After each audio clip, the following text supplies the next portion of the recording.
Hi hello வணக்கம், welcome to our channel cookie Tamizha. இன்றைக்கி நம்ம சேனலில் பார்க்க போகிற ரெசிபி மிளகு தட்டுவடை. நம்ம அரிசி மாவை வச்சு தட்டுவடை செய்வோம் இல்லையா, அதுலேயே நம்ம மிளகு சேர்த்து ரொம்ப டேஸ்டியாக ஹெல்த்தியாக நம்ம தட்டுவடை செய்ய போகிறோம். அது எப்படி செய்கிறதுன்னு உங்களுக்கு தெரிஞ்சுக்கணுன்னா வீடியோவை ஸ்கிப் பண்ணாமல் ஃபுல்லாக பாருங்கள். இப்போ வாங்க வீடியோக்குள்ளே போகலாம். ஃபஸ்ட்டு ஒரு மிக்சிங் பவுல் எடுத்துக்கலாம். அதில் ஒரு சல்லடை வச்சுக்கோங்க.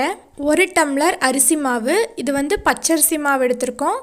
நம்ம வீட்லேயே நீங்கள் தயார் பண்ணுறதுனாலும் பண்ணிக்கலாம், இல்லை கடை மாவாக இருந்தாலும் பரவாயில்ல. அதே டம்ளரில் 1/4 டம்ளர் பொட்டுக்கடலை மாவு, 2 போட்டுட்டு நல்லா சலிச்சு எடுத்துக்கலாம்.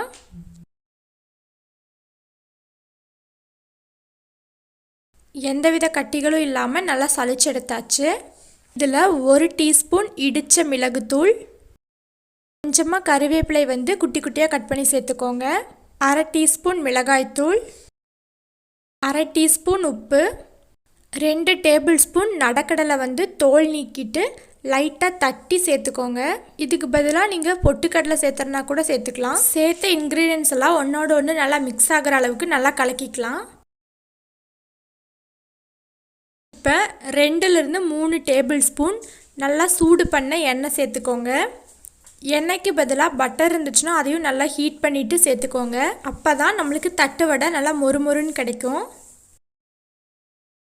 இப்போது நம்ம கொஞ்சம் கொஞ்சமாக தண்ணி சேர்த்து நல்லா சப்பாத்தி மாவை விட கொஞ்சம் சாஃப்டாகவே பிணைஞ்சு எடுத்துக்கலாம். இப்போ மாவை நல்லா சாஃப்டாக பிணைஞ்சு வச்சாச்சு. அடுத்து நம்ம தட்டு வடை தட்டுறதுக்காக ஒரு வாழை இலையோ இல்லை இந்த மாதிரி ஒரு பிளாஸ்டிக் பேப்பரோ எடுத்துக்கோங்க. அதில் நம்ம ஃபஸ்ட்டு எண்ணெய் அப்ளை பண்ணிக்கலாம். அப்ளை பண்ணிவிட்டு உங்களுக்கு எந்த சைஸில் தட்டு வடை வேணுமோ அதுக்கு தகுந்த மாதிரி உருண்டைகள் பிடிச்சிக்கோங்க.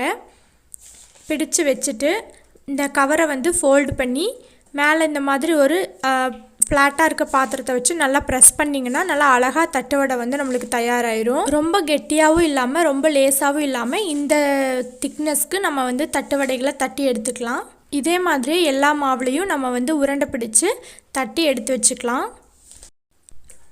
இப்போ பார்த்தீங்கன்னா நாங்கள் இந்த மாதிரி ஒரு காட்டன் டவலில் ஃபுல்லாக தட்டி எடுத்து வச்சுருக்கோம். நம்ம எண்ணெயில் பொரிக்கிறதுக்கு ஈஸியாக எடுத்துக்கலாம். அடுத்து ஒரு பாத்திரத்தில் பொரிக்கிறதுக்கு தேவையான அளவு எண்ணெய் ஊற்றிட்டு நல்லா ஹீட் பண்ணிக்கோங்க.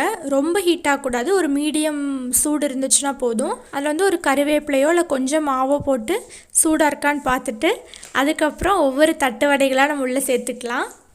நாங்கள் ஒரு டைமுக்கு 3 தட்டு வடை மட்டும்தான் சேர்த்துறோம். உங்களுக்கு பாத்திரம் பெருசாக இருந்துச்சுன்னா அதுக்கு தகுந்த மாதிரி சேர்த்துக்கோங்க.